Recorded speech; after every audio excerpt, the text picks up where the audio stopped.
د غرغښت او په خاص ډول د غرغښت ناهیلو زړونو خپرونې قدرمنو لیدونکو اورېدونکو سلامونه درنښت او احترامات مې ومنئ.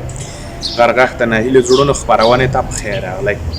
قدرمنو لیدونکو او اورېدونکو لکه څه ډول چې تاسو ته پته ده په دې خپرونه کې د بېوزلو هیوادوالو سره د هغو شتمنو هیوادوالو مرستې کیږي چې دوی دا مهال د په غربت حالت کې ژوند کوي. د ژوند سطحه یې تر ډېره ټیټه ده. که وګورو دلته زموږ په هیواد کې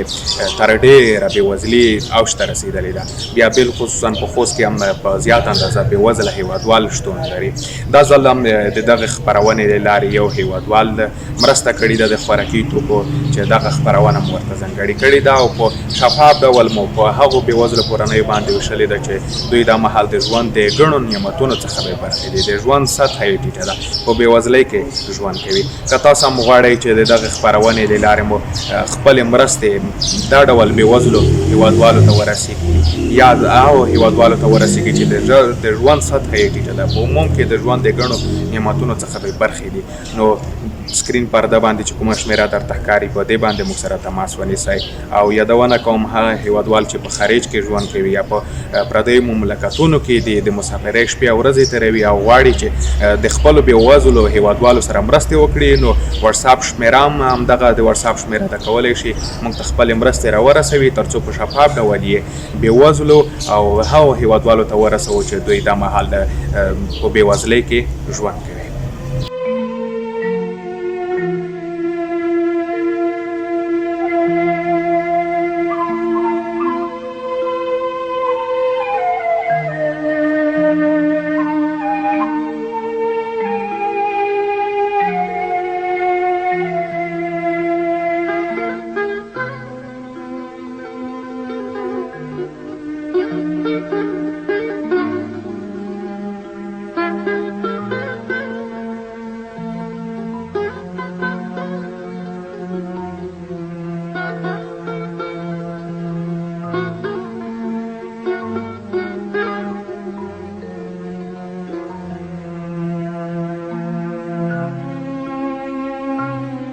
د غرغښ راډیو ټلویزیون قدرمنو لیدونکو او په خاص ډول د ناهیلو زړونو خپرونې درنو او قدرمنو لیدونکو،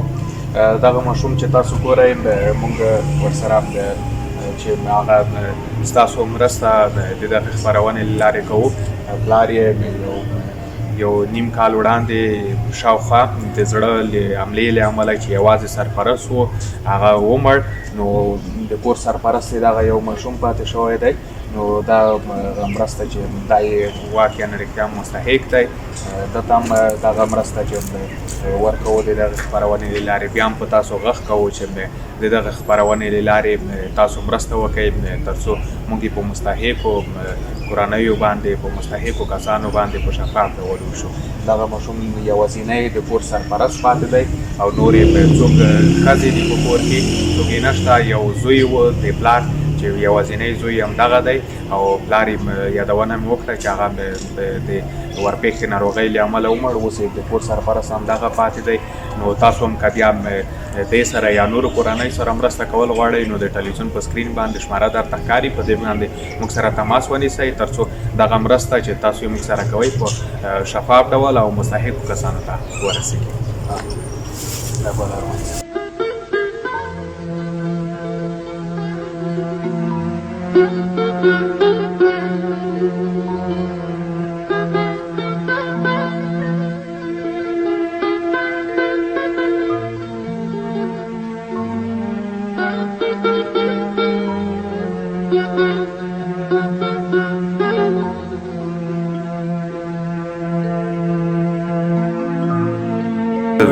ډېر ستونزه خښول یم چې چا ورسره کړي وي یا د خدای غږ تندرست کړي.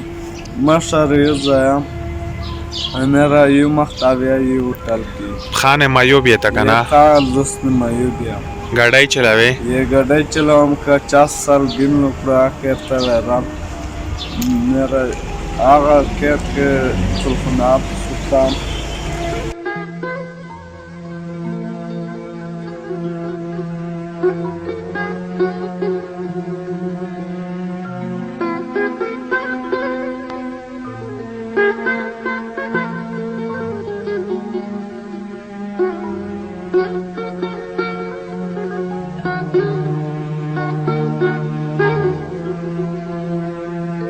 چې مثال د ټول د ښه شتمنه خلکو ته مې دغه سوال دی دغه اپیل کې چې مثال په وطن کې مثال په د ولایت په ډېر غریب خلک شته دی مزدوره خلک د مثال کومکونه وکړي د اجازونه سره مثال ته کومک وشي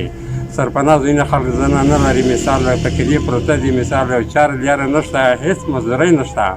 او مثال دغه مثال حکومت هم یې دا خواهش کوي چې مثال کومې مرسته رسي داسې عاجله خلکو ته دې ورکړي عاجزه خلکو ته دې ورکړي چې څه لري نه او میږي وغیره دا لري چې مثال داسې خلک به پیدا کېږي چې هغه شتمن وي واس کم کوي ویې ته رسېږي غریب مسکین ته بیا ونه رسېږي